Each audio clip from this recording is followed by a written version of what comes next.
I want you to remember how shocked you felt when the breakup announcement hit your screen. The tears, the dramatic captions, the carefully chosen words about growing apart and loving each other enough to let go. Because here's the part nobody was ready for. That breakup you cried over might not have been real at all. Not the way you were told. Not the way TLC wanted you to believe. And once you see what was happening behind the scenes, it changes everything. Something about it never sat right. The timing was off. The emotions felt rehearsed. The pain looked real, but the reasons felt blurry, like someone was intentionally keeping the camera just far enough away so you wouldn't notice the cracks. I know what you're thinking. Breakups are messy. People cope differently. But listen to this. The more fans started connecting the dots, the more uncomfortable the truth became. Because this wasn't just a breakup. It was a performance. When this couple first appeared on 90 Day Fiancé, they were framed as opposites fighting for love against impossible odds. Different countries, different bank accounts, different levels of power. One of them had the money, the passport, the safety net. The other had the risk. The visa clock ticking, the pressure to smile, to behave, to not mess this up. From the very beginning, the balance was off, even if the chemistry felt real. They told us they met online by chance. A late-night message, a joke that turned into hours of talking. They said it felt like fate. And maybe it did, or maybe it felt like opportunity. Because for one of them, love wasn't just love. It was a lifeline, a way out of financial stress, a way into a country where dreams actually had room to breathe. That doesn't make someone evil. It makes them human, but it does complicate everything. In the early episodes, you could see it. The sacrifices were never equal. One person quit jobs, sold belongings, left family behind. The other complained about paying bills, about being stressed, about doing so much already. Every argument somehow circled back to money. Who paid for what? Who owed who? Who should be grateful? And quietly, underneath all of it, was a question TLC never asked out loud. Was this relationship built on love, or leverage? Fans picked sides fast. Some said the immigrant partner was using them. Others said the American partner was controlling, emotionally distant, holding the visa over their head without saying it directly. And that tension, TLC loved it. Because conflict means ratings, and ratings mean money. Then came the cracks that didn't make the edit.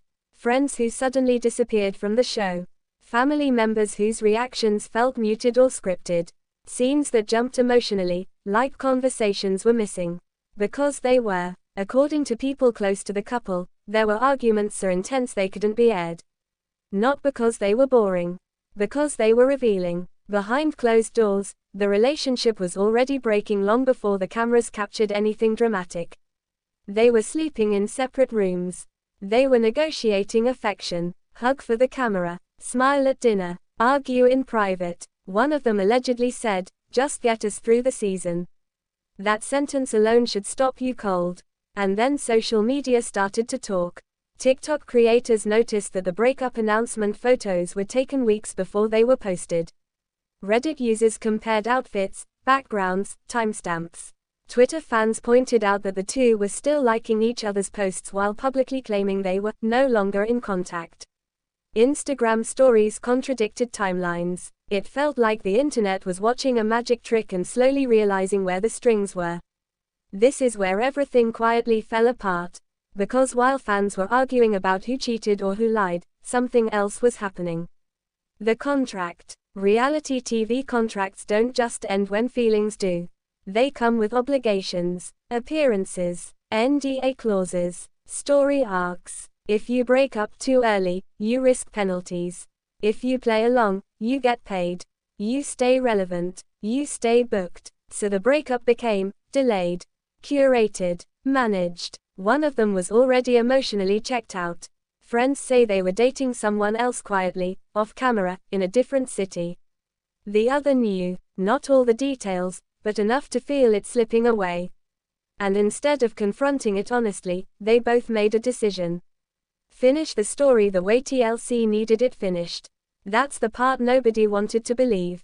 The tears you saw, real. The heartbreak, real. But the timing, the narrative, The reasons given, carefully edited. One big emotional misdirection. Because the real breakup had already happened. What we watched was the echo. I know what you're thinking. If it was fake, why did it hurt so much to watch? Because pretending to love someone you're already losing is its own kind of pain. Because staying silent while the world judges your relationship based on half-truths is exhausting. Because being trapped between a contract and your own heart will break anyone eventually. Then came the mid-story twist that forced fans to rethink everything. The visa. According to insiders, the immigration process was already completed before the breakup aired. That changes everything. Because suddenly, the stakes were gone. The fear was gone. The need to pretend was gone. And almost immediately after, the public split happened. Coincidence? Or confirmation? This is where the truth finally slipped out, not in an interview, not in a tell-all, but in a quiet moment online. A live stream. A half-joking comment. Someone asked if the relationship was ever real. There was a pause, a laugh that didn't land. And then the words, "It was real, until it wasn't." That answer haunted fans, because it didn't explain anything. It avoided everything. Layer by layer, the illusion started to peel back. The first layer was emotional distance. The second was financial tension. The third was production pressure. The fourth was outside relationships. And the fifth, most devastating layer of all, was this. They stayed together on camera long after love had left the room because it benefited both of them. One got security, the other got screen time. Both got paid. That doesn't mean they never cared. That's the hardest part. They did. You can care about someone and still make selfish choices. You can love someone and still use the situation. Life isn't clean. Neither was this relationship. When the tell-all aired, fans expected answers. Instead, they got deflection. Vague statements. Emotional outbursts that circled around the truth without touching it. One of them looked angry. The other looked tired. Not heartbroken. Tired. Like someone who'd been carrying a secret too long. And the internet exploded. Comments poured in. I knew it. This was fake from day one. They played us. Others pushed back hard. You don't fake that kind of pain. Stop accusing immigrants. Reality TV is still real people. Friendships ended in comment sections. Creators made response videos crying, apologizing, doubling down. It became bigger than the couple. It became about trust. Can you trust what you see on reality TV? Or are you watching carefully packaged emotions designed to keep you watching one more episode? The most uncomfortable part is this. TLC never technically lied. They just didn't tell you the whole truth. They let you believe the breakup was sudden. They let you believe it was about one argument, one betrayal, one explosive moment. When in reality, it was a slow, strategic goodbye stretched out for maximum impact. And now, months later, both of them have moved on. New partners, new cities, new smiles. The pain seems distant, almost convenient, like something that belonged to a different version of themselves. So what were we really watching? A love story, a survival story, or a business arrangement wrapped in romance? That's the question fans can't agree on. And maybe that's why this breakup still feels unfinished.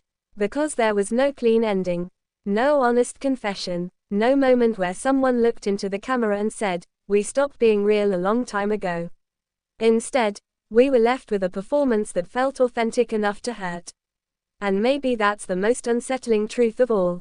So I'll leave you with this. If a relationship starts under pressure, grows under cameras, and ends under contracts, was it ever really allowed to be real?